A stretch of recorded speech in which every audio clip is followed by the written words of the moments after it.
next to this Bay Area like legend, I would say. So many people know about the work that you've done here, Jay Stalin. Thank you, Alan. I appreciate it. What are you working on right now? Why are you here in Sacramento talking to us right now? What you working on, man? I'm working on a new album. Me and DJ Fresh, and, one of the legendary producers from the Bay Area.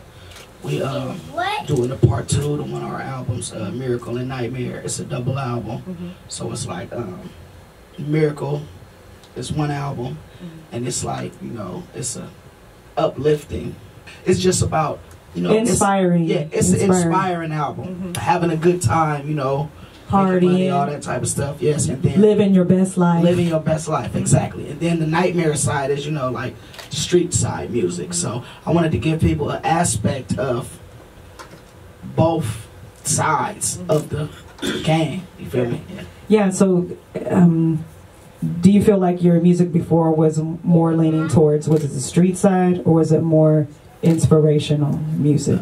More street side. Like it's a lot more inspirational now. Like I could make a song now and I don't, you know, without selling drugs in the song or shooting somebody in a song or, you know, doing stuff like that. You know, I could make positive music now, basically. You can. And why do you feel like you can make it now opposed to back then, because you were really in the streets living that lifestyle, but now when you growing and you manifesting into a more mature and older person, your music should show that also. I agree with you. So, did you happen to listen to Pusha T's new album? Yeah. So, one of the, and I love Push, I'm telling you, but I felt, did you feel like you could have changed his content? Yeah. Yeah, like, I felt like that too. Yeah, like, do you feel like, are you still living that street life? I felt like it was a great, it was a great album. Like, it was a great album, but it was a great drug dealing album.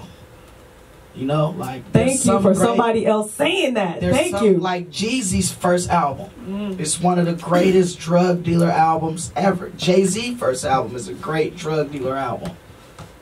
But they're not living that lifestyle anymore, or they shouldn't be living that lifestyle anymore. So why are you still making music about that lifestyle?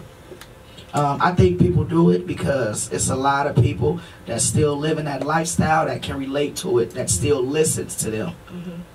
So do you feel like your music, you're hoping that your fans are willing to grow up with you and take it to the next level, you know? Because I'm sure they're used to hearing music that you've done in the past, which is street music, right? So are you hoping that your fans are willing to go with you to your next journey, basically? I'm hoping that too, but as an artist, you always want to keep developing and growing and creating new fans. You know what I'm saying? I don't just want to rap for the streets, but I'm going to rap for the streets, but I'm a rap for the kids in college also, you know? I feel that. So that's dope of you to say, okay, because I felt like Push made that album for his fans, his core base. He didn't want to venture out to the... he wasn't trying to gain He wasn't. He was just making music for his fan base, and this is what they're used to hearing, and I'm just going to feed them. But I think that's dope of you to say, hey, you know, I'm going to still do this. And the way you're even packaging it, like the light and the dark. You know what I'm saying? I'm going to give you both. And hope that you gain new fans. Yeah, I mean, Pusha T's album, it was only 7 songs. He could have did 7 songs that was about taking your money out the streets and creating businesses and stuff like that, like how Jay-Z do. I feel that. Thank you for saying that, because boy, I love Push. I'm telling you, like, he's one of my favorite rappers lyricists ever to ever touch a mic. But I felt like I've outgrown his music. And I was like, dang, you know? Oh, damn. Anyways, let's not talk about this. Don't get me wrong. I love that Daytona album. I mean, it's to the streets. Yeah. So, you know, you always appreciate when a person, you know, is giving you the real and talking that talk that you want to hear. But, you know, like, I listen to Pusha T, and I take Pusha T out, and I put some Prince in. Word. I appreciate that. I like that. So, your album, so the first album, was it a double album as well? Yeah, it was a double album as well. So it's the same concept. You just, you know, bringing it again for the people. Yeah. So was the first one like super successful, and you're just like, I gotta do this again? It reached the Billboard charts. You know what I'm saying? So you're like, yeah, let's do this again. Yeah. It wasn't even about doing the album again. I just really love and admire DJ Fresh, so I appreciate every time we get to work together. So it really was more about working with him than, you know what I'm saying? We didn't have to do a sequel to that album. We could have started something new or did whatever. I just like working with bruh. Dope. Yeah. Okay. I feel that. Okay. So so you're here in Sacramento, and you got this new project coming. Is a drop date? You got a drop date on it? November 2nd. November 2nd. November 2nd. Livewire Records.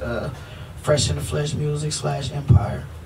Oh, you're an Empire. Yeah. I was. Right. I think I was probably the first person that's ever signed Empire.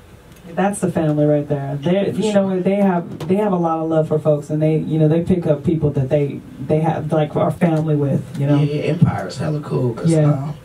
I caught a case, you know, and I hired my lawyer, did everything on my own, and then when I told Gazi about it, he was like, "Why you ain't hit me? Why you ain't call me?" I'm like, it's good, I got it. I'll call you when I don't have it.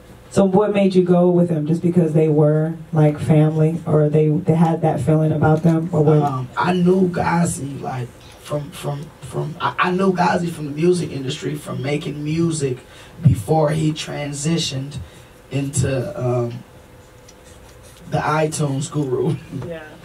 So I've been knowing him, and we at that time we really didn't have a huge outlet of someone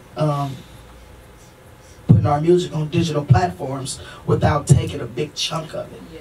So he was the first person that was like, we're going to do this, we're going to do it like this, and then I'm only going to take this much.